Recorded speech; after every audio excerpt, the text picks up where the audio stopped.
The cantina on Kepler 7 trading station buzzed with the usual mix of voices and clinking glasses. Smoke from various alien substances drifted through the dim lighting, creating a hazy atmosphere that matched the mood of most patrons. In the far corner, away from the main crowd, sat a figure that most beings gave a wide berth. Zethkar was not a creature anyone wanted to approach without good reason. His chitinous skin bore the deep scars of countless battles, each mark telling a story of violence and survival. His forearms moved independently as he lifted his drink, the glass looking tiny in his massive clawed hands. The Vorthon warrior had seen more combat than most soldiers saw in 3 lifetimes, and it showed in every movement he made. At the bar's center, a group of young coalition soldiers celebrated their recent victory over a primitive world. Their voices grew louder with each round of drinks, their boasts becoming more elaborate and ridiculous. They spoke of easy conquests and weak enemies, of how modern warfare had become almost boring in its simplicity. A Zelanti recruit with bright green scales and an oversized ego slammed his fist on the table. "I tell you, these primitive species are all the same," he declared to his companions. "No real fight in them at all. Take those humans we heard about from the old war. Weak pink mammals who probably cried when they saw real warriors." His friends laughed and agreed, each adding their own commentary about how soft and pathetic humans must have been. They had grown up after the war, never seeing combat against humanity, only hearing sanitized reports that downplayed the actual events. Laughter died suddenly when a low growl filled the air. Every head in the cantina turned toward the corner where Zethkar sat. The old warrior's eyes had turned a deep amber color, a sign of anger among his people. His drink sat forgotten on the table as he stared at the young soldiers. "You speak of things you know nothing about," Zethkar said, his voice carrying easily across the suddenly quiet room. The translation device around his neck gave his words a mechanical quality, but the menace behind them was pure and organic. The Zelanti recruit tried to maintain his bravado. "Oh, an old-timer wants to tell us war stories? Let me guess, you fought in some glorious battle against overwhelming odds and barely survived." Zethkar stood slowly, his full height making him tower over everyone else in the cantina. "I fought against humans for 7 rotations during the Coalition War. 7 rotations of the most terrifying combat I have ever experienced. You call them weak pink mammals, but you have never seen what they can do when cornered." The bartender, a wise old Krillian who had seen many fights start in his establishment, quickly moved bottles and glasses away from potential trouble spots. Other patrons either settled in to listen or quietly made their way toward the exits. "Humans are not like us," Zethkar continued, moving closer to the group of young soldiers. "They're not like anything else in this galaxy. Most species fight for territory, for resources, for honor. Humans fight because something inside them will not let them stop. Something that goes deeper than logic or reason." One of the soldiers, a Thylorian with blue fur, shifted nervously in his seat. "The war report said they were defeated quickly once we deployed superior technology." Zethkar's mandibles clicked together in what might have been laughter, but there was no humor in the sound. "War reports lie, young one. They tell comfortable stories that help politicians sleep at night. They do not tell you about Zerion 3 or Broken Hill or what we found on the ghost ships." The cantina had gone completely silent now. Even the background music seemed to have stopped. Zethkar returned to his table but remained standing, his forearms gesturing as he spoke. "My first encounter with human forces was on Zerion 3, a mining world that should have fallen in hours. We had superior numbers, better weapons, orbital support. The humans had a small garrison of maybe 200 soldiers protecting a civilian mining colony." He paused to take a drink, his eyes distant as memory took hold. "Their commander was a human called Jake Morrison, Captain Jake Morrison. Small creature, barely came up to my chest, with brown hair and quiet eyes. When we offered terms for surrender, he looked at our massive fleet in orbit and said 2 words. Come take it." The Zelanti recruit snorted. "Brave words from someone about to die." "That is what we thought too," Zethkar replied. "We expected to crush them in the first assault. Instead, we lost 300 soldiers in the first day. 300 of our best warriors killed by a handful of humans using mining equipment and improvised weapons. He began to pace, his heavy footsteps echoing in the quiet room. Morrison had turned that entire colony into a trap. Every building, every tunnel, every piece of equipment became a weapon in human hands. They used mining charges to collapse tunnels on our advancing troops. They turned industrial cutters into long-range sniper weapons. They made the very ground fight against us. But that was just tactics, interrupted another soldier, a Kaforian with multiple eye stalks. Any good commander could have done the same. Zethkar stopped pacing and fixed all his eyes on the speaker. You think it was just tactics? Let me tell you about the human medic we captured on the third day. A female called Amy Rodriguez who had been treating wounded miners in an aid station that got overrun. The old warrior's voice grew softer, more thoughtful. We interrogated. Her tried to get information about human defensive positions. She sat there, bleeding from her own wounds, and told us exactly where every human soldier was positioned. She betrayed her own people? Asked the Thylorian, confused. No, Zethkar said slowly. She told us the truth because she knew it would, not help us. Every position she revealed was a trap. Every weakness she pointed out was bait for an ambush. She sacrificed herself to mislead us, and we lost another 100 soldiers following her intelligence. He resumed pacing, his agitation growing as the memories flooded back. That was when I began to understand. Humans do not just fight with weapons or tactics. They fight with their entire beings. Every human becomes a weapon, even the wounded, even the dying. The cantina's atmosphere had grown heavy with tension. Several patrons had left quietly, but most remained, drawn by the raw honesty in the old warrior's voice. The siege lasted 3 days, Zethkar continued. 3 days of the most brutal urban combat I have ever experienced. We had to fight for every room, every corridor, every storage closet. The humans never retreated, never surrendered, never gave up ground without making us pay in blood. But you won in the end, right? Asked the Zelanti recruit, though his voice had lost its earlier cockiness. Zethkar turned to face him directly. We took the colony, yes. But victory? I am not sure what victory means when it costs you more than defeat. We lost over 2,000 soldiers taking Zerion 3. 2,000 warriors to defeat 200 humans and some civilian miners. He sat back down heavily, suddenly looking every one of his many years. And that was just the beginning. Zerion 3 taught us that fighting humans was unlike anything we had ever experienced. But we thought it was an exception, a fluke. We thought other human colonies would be easier. The old warrior picked up his drink again, staring into its depths. We were wrong. Every human settlement we attacked fought the same way. Every battle became a nightmare of improvised weapons, desperate tactics, and soldiers who simply refused to die quietly. So what happened next? Asked one of the soldiers, genuinely curious now. Zethkar looked up from his drink, his amber eyes reflecting decades of painful memories.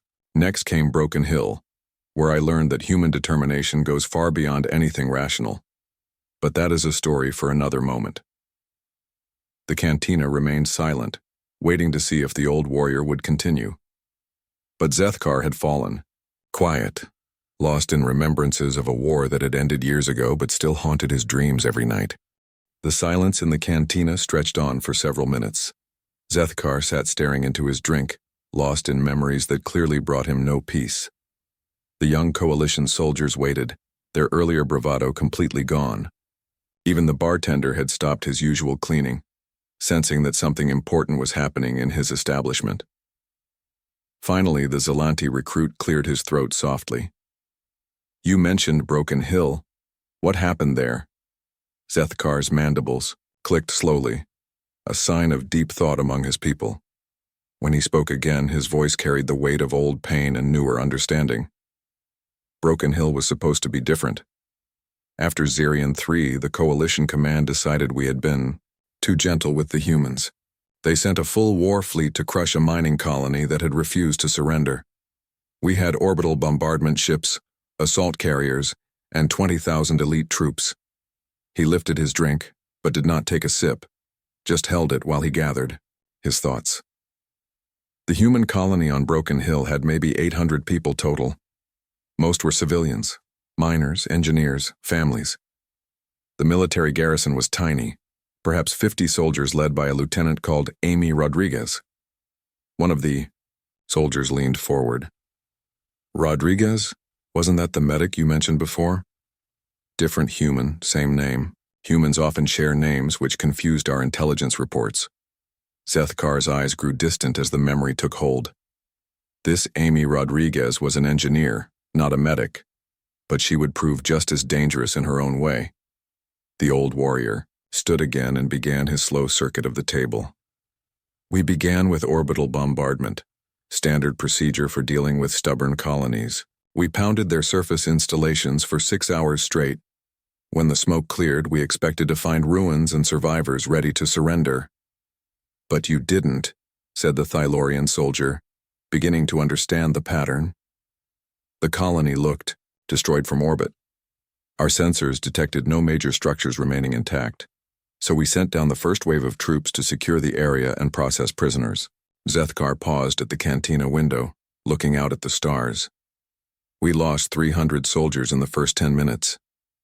The drinks forgotten, everyone in the cantina focused on the old warrior's story. His voice carried the conviction of someone who had lived through events too strange to be anything but true. Rodriguez had turned the entire mining complex into one giant trap. The orbital bombardment had destroyed the surface buildings, yes, but underground, the mine shafts went down for kilometers. She had connected every tunnel, every chamber, every maintenance shaft into a network of death. Zethkar turned back to face his audience. Our troops landed in what looked like empty ground, but beneath their feet humans waited in tunnels they had modified into firing positions. The moment our soldiers spread out to search for survivors, the ground beneath them erupted. He moved back to his table, his 4 arms gesturing as he described the battle. Humans came up through hidden tunnel entrances behind our lines. They dropped mining charges through concealed openings under our feet. They turned the planet itself into a weapon against us. How long did the battle last? Asked a Keforian soldier, who had been quiet until now. 17 days. 17 days of the most hellish fighting imaginable. We could not use our ships to help because our own troops were too close to the humans. Every time we thought we had cleared an area, more humans would appear from tunnels we did not know existed. Zethkar sat down heavily, his scarred hands wrapped around his glass. Rodriguez had spent months preparing for our attack. She knew the coalition would come eventually, and she used that time to turn her home into a fortress that could swallow armies. The cantina had grown so quiet that the hum of the station's life support systems seemed loud. Zethkar continued his tale, his voice growing softer but more intense. On the 5th day, we captured one of the tunnel entrances. I was part of the team that went down to map the underground network. What we found down there still gives me nightmares. He paused to actually drink this time, the liquid seeming to help him find the words he needed. The humans had turned their mining equipment into weapons of war. Industrial cutters became precision sniper rifles. Mining explosives became guided missiles. Excavation vehicles became armored fighting machines. But Rodriguez was the worst part. She moved through those tunnels like they were her own bloodstream. She knew every passage, every shortcut, every hiding place. She could appear anywhere, strike and vanish before we could respond. One of the soldiers shifted uncomfortably. She was just one human. Surely your numbers meant something. Zethkar's laugh held no humor at all. Numbers meant nothing down there. The tunnels were narrow, so we could only advance in small groups. Rodriguez had set up choke points where a single human with the right weapon could stop 50 soldiers. She turned our own size and strength against us. The old warrior's eyes seemed to look through the cantina walls, seeing events from decades past. On the 8th day, we tried to flood the tunnels with poison gas. Rodriguez had anticipated this, too. The humans had breathing equipment from their mining operations, and they had modified the tunnel ventilation to work in their favor. The gas killed more of our own troops than theirs. Rodriguez had set up the airflow so that our gas would be pulled into areas where our soldiers were fighting. She used our own weapons to hurt us. The Zelanti recruit, who had started this conversation with his boasts about weak humans, now looked sick. How did it end? Zethkar was quiet for a long moment. When he spoke again, his voice carried a note of something that might have been respect.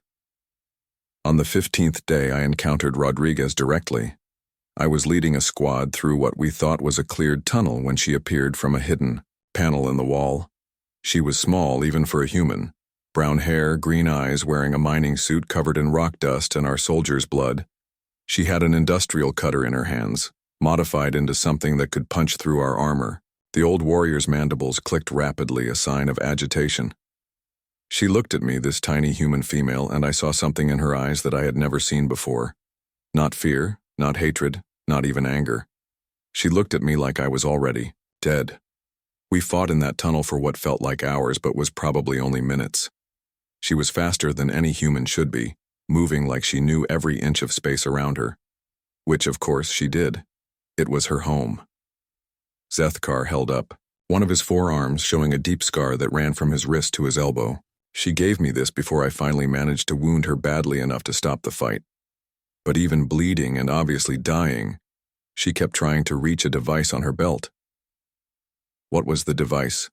Asked the Thylorian, though his voice suggested he already feared the answer. Detonator. She had rigged explosives throughout that entire section of tunnel. If she had reached it, she would have brought down half the underground network, killing herself, me, and probably 200 soldiers from both sides. The cantina remained silent as everyone processed this information. Finally, one of the soldiers asked, "Did she die?" Eventually. But not before she told me something that I will never forget. Zethkar's voice dropped to barely above a whisper. She said that even if we killed every human on Broken Hill, there were thousands of other colonies, just like it, thousands of other engineers like her, preparing the same kinds of defenses. She told me that humans had been fighting wars for thousands of years before they ever left their home planet. She said fighting was something they understood better than peace, and that we had made a terrible mistake by bringing war to their worlds. Zethkar finished his drink and set the glass down with a soft clink.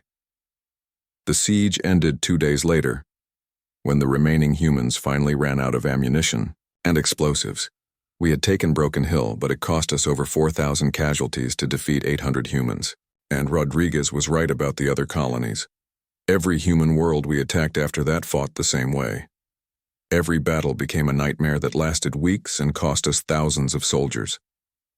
The old warrior looked around at the young faces, staring at him. That was when I began to understand that we were not fighting a normal war. We were fighting something much more dangerous. We were fighting a species that had turned conflict into an art form. The air in the cantina had grown thick with tension and the weight of old memories. Zethkar sat motionless for several minutes after finishing his account of Broken Hill. The young coalition soldiers exchanged uncomfortable glances, no longer eager to hear more about human warfare. But something in the old warrior's manner suggested he was not finished with his tale. A soft chime from the cantina's chronometer marked the late hour, but nobody moved to leave. The bartender had given up any pretense of working and stood listening, like everyone else. Finally, the Thylorian soldier spoke up. "You said there were ghost ships. What did you mean by that?"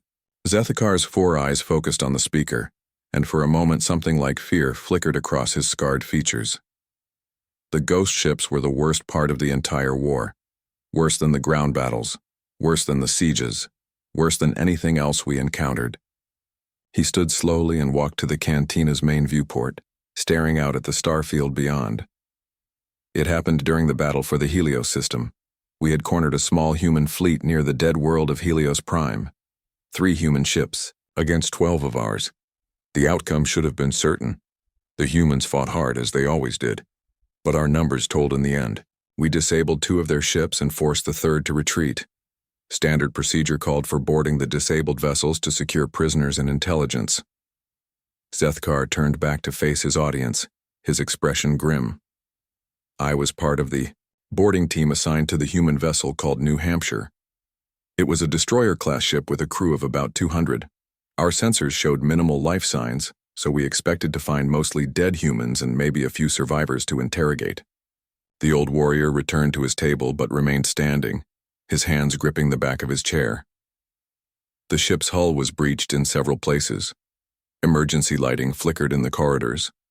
The air recycling system had failed, and we could smell death and burning electronics. It looked like any other disabled warship after a battle, but something felt wrong from the moment we stepped aboard. The ship was too quiet, too still. Our thermal sensors detected warm spots throughout the vessel, but we could not locate any living humans. It was as if the ship itself was still alive, while its crew was gone. One of the young soldiers leaned forward. Were they hiding? Setting up an ambush? Zethkar's mandibles clicked slowly. That is what we thought at first. We moved through the ship carefully, weapons ready, expecting humans to attack from every shadow. But as we explored deeper into the vessel, we began to understand the truth. The humans had not fled. They had not hidden. They had died at their posts, and they had kept working until the very moment death took them. The cantina fell silent except for the soft hum of life support systems. Zethkar continued his account, his voice carrying a note of something that might have been awe. In the engineering section, we found a human female called Lisa Park. She was trapped under a collapsed support beam that had crushed both her legs. She had been there for hours, maybe days, keeping the ship's reactor stable while slowly bleeding to death. Her station was covered in blood, but all the controls were still functioning perfectly. She had rigged bypass circuits and backup systems that kept the ship's power running long after the main systems failed. Even with her legs destroyed, she had crawled from console to console, making repairs until she finally died. Zethkar began, pacing again, his heavy footsteps echoing in the quiet room. In the communications center, we found Ryan Bell.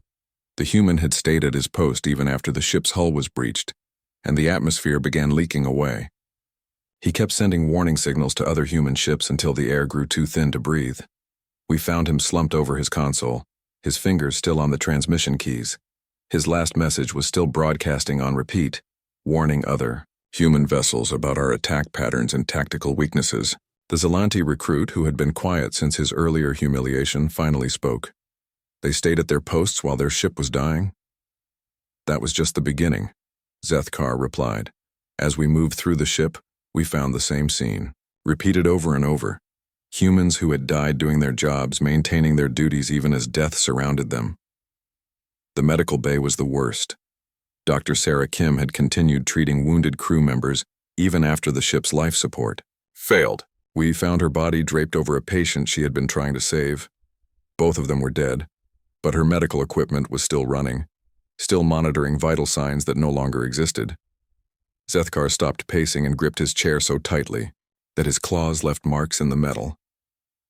But the bridge was what really broke our understanding of how war should work. We found Commander Peter Stone alone in the command center. He had taken shrapnel from an exploding console that had torn open his chest. Any rational being would have sought medical attention or at least tried to escape to safety. The old warrior's voice dropped to barely above a whisper. Instead, Stone had used his remaining time to set up a trap that would have killed my entire boarding party.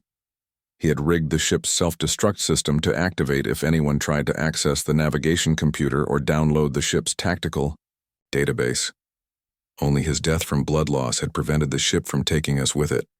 We found him collapsed over the command console, his blood covering the controls, his hand just inches away from the final activation switch. The silence in the cantina was complete now. Even the background sounds of the station seemed muted. Zethkar continued, his words carrying the weight of a revelation that had changed his understanding of warfare. That was when I realized what we were really fighting. These were not just soldiers doing their duty.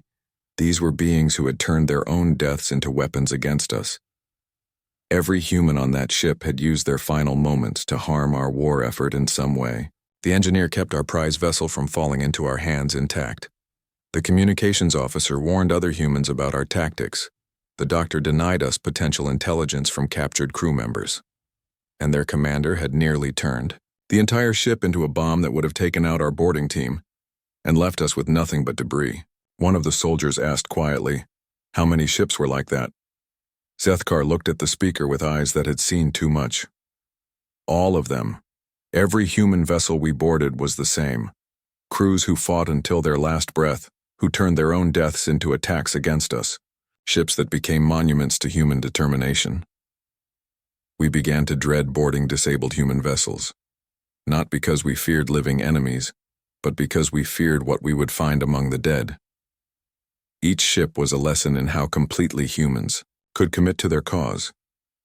The old warrior sat down heavily, suddenly looking exhausted. The ghost ships taught us that humans do not just fight with weapons and tactics, they fight with their entire existence. Even death becomes another tool in their arsenal. After the New Hampshire, I requested transfer to ground forces. I could not bear to board another human ship, to see more examples of that terrible dedication. But as I would learn, human determination was just as frightening on the ground as it was in space. Zethkar picked up his empty glass and stared into it. The worst part was not what they did to us. The worst part was understanding that they did it willingly.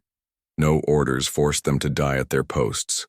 No threats made them turn their deaths into weapons. They chose to do these things because that was who they were. That was when I began to understand that we were not just fighting another species. We were fighting something that existed beyond our comprehension of how intelligent beings should behave in war. The cantina remained silent as the implications sank in. These young soldiers had grown up believing that warfare was a civilized contest between rational beings. Zethkar's stories painted a picture of something far more disturbing and alien than anything they had imagined. The night cycle on Kepler-7 had begun, dimming the artificial lighting throughout the trading station. But inside the cantina, nobody seemed to notice the change. The small group of coalition soldiers sat transfixed by Zethkar's tales, their drinks forgotten and their earlier confidence completely shattered. The old Vorthon warrior had been quiet for nearly 10 minutes, lost in memories that clearly brought him no peace. His forearms rested on the table, but his claws kept extending and retracting unconsciously, a sign of deep agitation among his people. Finally, the Kaforian soldier with multiple eye stalks spoke up. "You transferred to ground forces after the ghost ships. Did that make things better?" Zethkar's laugh was bitter and harsh. Better? No, nothing about fighting humans ever got better. Ground combat just taught me new ways to fear them. But the worst lesson came from what should have been the easiest target of all. He stood and moved to the cantina's small food dispenser, not because he was hungry, but because he needed something to do with his hands. 6 months after the New Hampshire incident, my unit was assigned to intercept a human hospital ship in the Tau Ceti system. "A hospital ship?" asked the Thylorian soldier. "Those are supposed to be protected under galactic warfare conventions." "They are," Zethkar agreed, returning with a nutrition packet he had no intention of eating.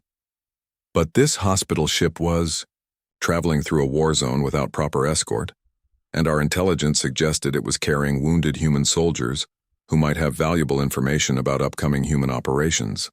The old warrior tore open the packet but just held it while he continued his story. The ship was called Sanctuary, a converted civilian transport that the humans had modified to treat battlefield casualties. Our sensors showed it was carrying about 300 beings, most of them in medical bays or recovery areas. Standard procedure for hospital ships was simple. We would board them, verify they were only carrying wounded and medical personnel, and let them continue on their way. Even in war, most species respect the need to care for their injured. Zethkar's mandibles clicked rapidly as the memory took hold. But humans, as I had learned repeatedly, do not follow standard procedures. They do not think like other species. They do not accept the normal rules of warfare. He began his familiar pacing pattern around the table. The boarding was routine. At first, the ship's commander, a human called Dr. Helen Carter, met us at the airlock with proper medical credentials and passenger manifests. She showed us to the medical bays where human soldiers lay in various stages of recovery from combat injuries. It all looked normal. Wounded soldiers in hospital beds, medical staff treating their injuries, the usual setup for a legitimate hospital vessel. Our boarding team began the standard inspection procedures. The cantina had grown so quiet, that the soft hum of air recyclers seemed loud. Zethkar continued, his voice carrying the weight of a revelation that had fundamentally changed his understanding of human nature. The first sign something was wrong came when we tried to inspect the ship's communication systems. The communications officer, a human male called Ben Phillips, seemed nervous about letting us access the equipment. When we insisted, he began stalling and asking for delays.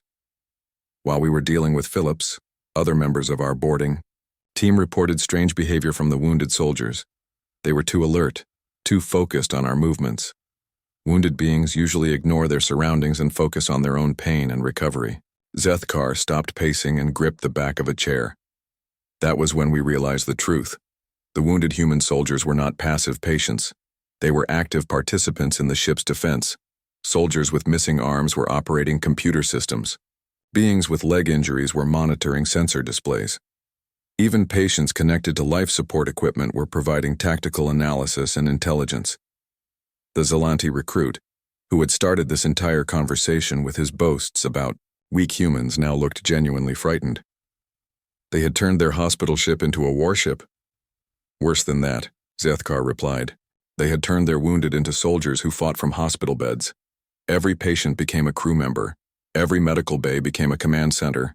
The entire ship was one giant weapon disguised as a place of healing. The old warriors' voice grew softer but more intense. Dr. Carter had armed the walking wounded and positioned them throughout the ship. Soldiers who could barely stand were manning defensive positions. Patients who should have been unconscious from pain medication were operating weapons systems. The ship's chief surgeon, Dr. Alex Morgan, continued performing operations even as our boarding party fought through the corridors outside his medical bay. When we finally breached the surgery area, we found him still working on a patient while using his own body to shield the operating table from weapons fire. Zethkar sat down heavily, his scarred hands trembling slightly as he remembered the scene. Morgan had 3 separate wounds from our energy weapons, but he kept operating until he completed the surgery. Only then did he collapse and die, still covering his patient with his body. Nurse Phillips had organized the mobile patients into fighting units based on their remaining capabilities. Soldiers who had lost legs became stationary gunners. Patients with arm injuries became spotters and communication relays. Even the most seriously wounded found ways to contribute to the ship's defense. The silence stretched on as everyone processed what they were hearing. Finally, one of the soldiers asked, "How many casualties did you take?" 47 members of our boarding party died taking that hospital ship. 47 elite warriors, killed by wounded humans who should have been helpless patients. Zethkar's voice carried a note that might have been respect mixed with horror. But the worst part was not the fighting. The worst part was understanding what we had found. These were not soldiers pretending to be patients. They were genuinely wounded humans who had simply refused to stop being soldiers. The old warrior picked up his nutrition packet but set it down again without eating. Dr. Carter explained it to me before she died from her wounds. She said that human military personnel do not stop being warriors just because they are injured. Their duty continues regardless of their physical condition. She told me that every human on that ship had volunteered to keep fighting despite their injuries. No orders forced them to turn their hospital into a fortress. They chose to do it because that was what humans do when their people are threatened. Zethkar's 4 eyes focused on each of the young soldiers in turn. That was when I finally understood the true horror of fighting humans. It was not their weapons or their tactics that made them so dangerous.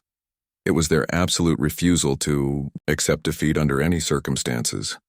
Other species fight until the cost becomes too high. Then they surrender or retreat. Humans fight until they literally cannot fight anymore. And then they find new ways to keep fighting. Being wounded does not stop them. Being outnumbered does not stop them. Even being on a hospital ship does not stop them. The Thylorian soldier shifted uncomfortably in his seat. How did the war finally end if humans never surrender? Zethkar was quiet for a long moment before answering. That is a question I have thought about for many years. The official reports say we achieved our strategic objectives and negotiated a favorable peace treaty. But those of us who actually fought against humans know the real truth. The war ended not because we defeated the humans, but because they decided we had suffered enough. They chose to stop fighting not because they had to, but because they wanted to. That may be the most terrifying thing of all about human warfare. The old warrior stood and walked back to the viewport, staring out at the stars. A species that can turn their wounded into weapons, their hospitals into fortresses, and their deaths into attacks against their enemies, is not a species that loses wars through conventional means. The hospital ship taught me that humans do not just refuse to surrender. They refuse to accept that surrender is even possible. Every human becomes a weapon. Every location becomes a battlefield. Every moment becomes an opportunity to hurt their enemies. That is why those of us who fought in the war fear humans more than any other species in the galaxy, not because of their technology or their numbers, but because of what they are willing to become when war demands it. The cantina had fallen into a deep silence that seemed to stretch on forever.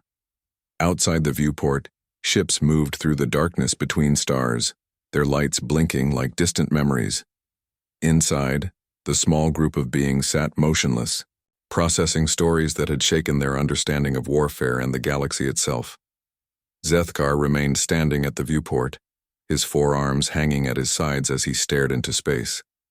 The scars on his chitinous skin seemed more pronounced in the dim lighting, each mark a reminder of battles fought against an enemy, unlike anything the galaxy had ever seen.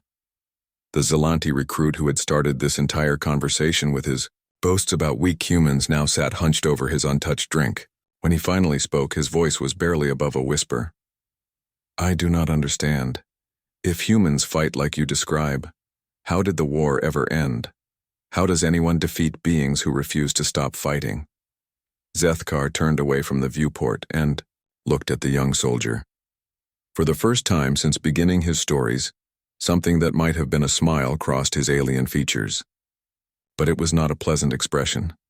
That is the question that haunts everyone who fought in that war. The official reports claim we achieved our military objectives and forced the humans to accept reasonable peace terms. Coalition politicians still give speeches about our glorious victory over human aggression. The old warrior moved back to his table and sat down slowly. But those of us who actually fought know the truth. We did not defeat the humans. We never came close to defeating them. The war ended because they chose to let it end. I was present at some of the peace negotiations on neutral ground.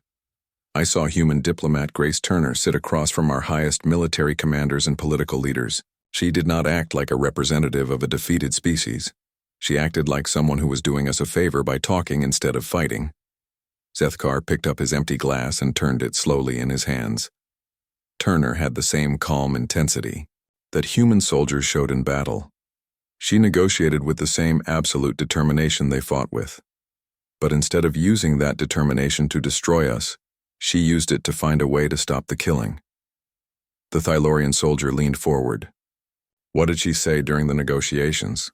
She told our leaders something that still gives me chills when I remember it. She said that humans had been studying our military capabilities, our population centers, our industrial capacity.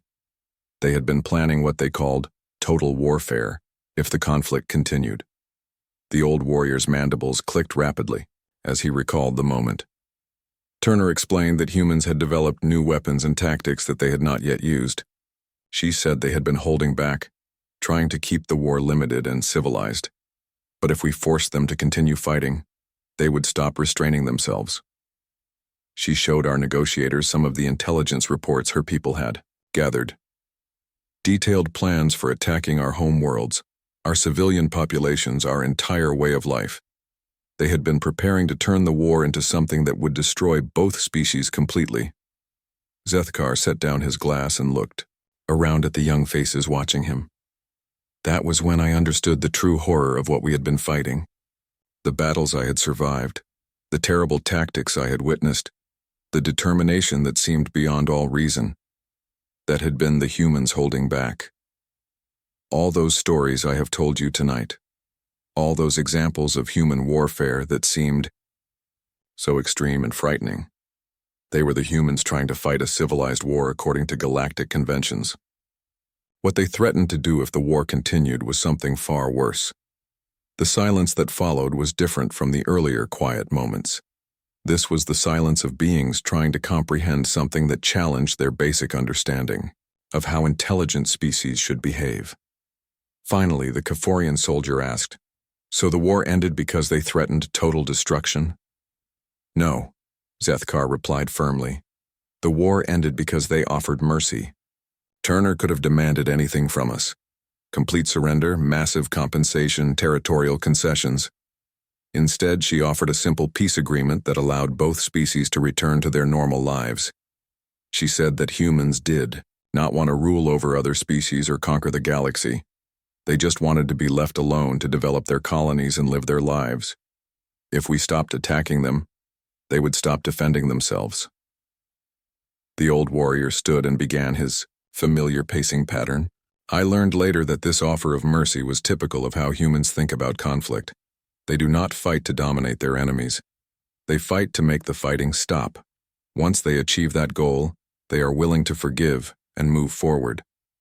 But Turner also made it clear that this mercy was conditional. If any species attacked humans again, if anyone threatened their colonies or their people, the response would be immediate and total. There would be no gradual escalation, no limited warfare, no second chances. Zethkar stopped pacing and faced his audience directly. She told our negotiators that humans had learned from thousands of years of warfare on their home planet. They understood that the best way to prevent future wars was to make the cost of starting one absolutely unacceptable. So they offered us a choice. We could accept their mercy and live in peace, or we could face the full capabilities of human warfare without any restraints or limitations. The choice was ours to make. The Zelanti recruit looked up from his drink.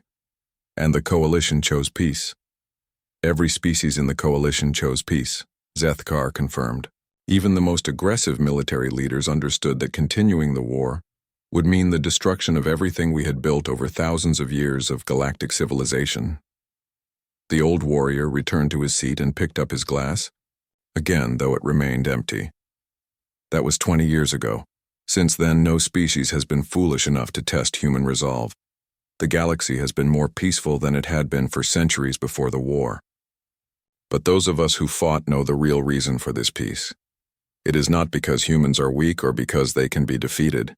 It is because humans have made it clear that attacking them is the same as choosing suicide. One of the soldiers asked quietly, "Do you think the peace will last?" Zethkar considered the question carefully before answering. "As long as people remember what humans are capable of, yes. As long as stories like mine are told and believed, other species will. Think carefully before threatening human colonies. But I worry about younger generations like yourselves. You have grown up in peacetime, hearing sanitized reports about the war. You think of humans as just another species, no different from any other. That kind of thinking is dangerous." The old warrior's four eyes swept across the group of young soldiers. "That is why I tell these stories. Not to glorify war or frighten people, but to make sure the truth is not forgotten. Humans are not like us. They do not think like us. They do not fight like us. They are apex predators from a world that tried to kill them for millions of years. War is not something they learned from other species. It is something that lives in their bones, in their blood, in their very nature." Zethkar stood and placed some credits on the table to pay for his drinks. "Remember what I have told you tonight. Remember that humans offered us mercy when they could have offered us destruction. Remember that they chose peace when they could have chosen total war. And remember that this mercy came with a warning. As long as we leave them alone, they will leave us alone. But if anyone is foolish enough to threaten them again, they will respond with everything they have held back for 20 years. The old warrior walked toward the cantina's exit, then paused and turned back to face the group one final time. "There is something else you should know. Something I have never told anyone before tonight." He reached into a pocket and pulled out a small metal object, holding it up so everyone could see. It was clearly of human manufacture, small and simple but somehow significant. "This is a military decoration from Captain Jake Morrison, the human commander from Zerion 3. He gave it to me during the prisoner exchange that followed the peace negotiations. It has an inscription that says, 'For worthy opponents.'" Zethkar tucked the medallion back into his pocket. "Even after everything we did to each other during the war, the humans showed respect for our courage and dedication. That is the kind of enemy they were, and that is the kind of ally they can be. But never forget that they are also the kind of species that can turn their own deaths into weapons and their hospitals into fortresses. Respect them, learn from them, trade with them, even become friends with them. But never, ever make the mistake of thinking you can conquer them. With that final warning, Zethkar left the cantina, leaving behind a group of young soldiers who would never again think of humans as just another species among the stars.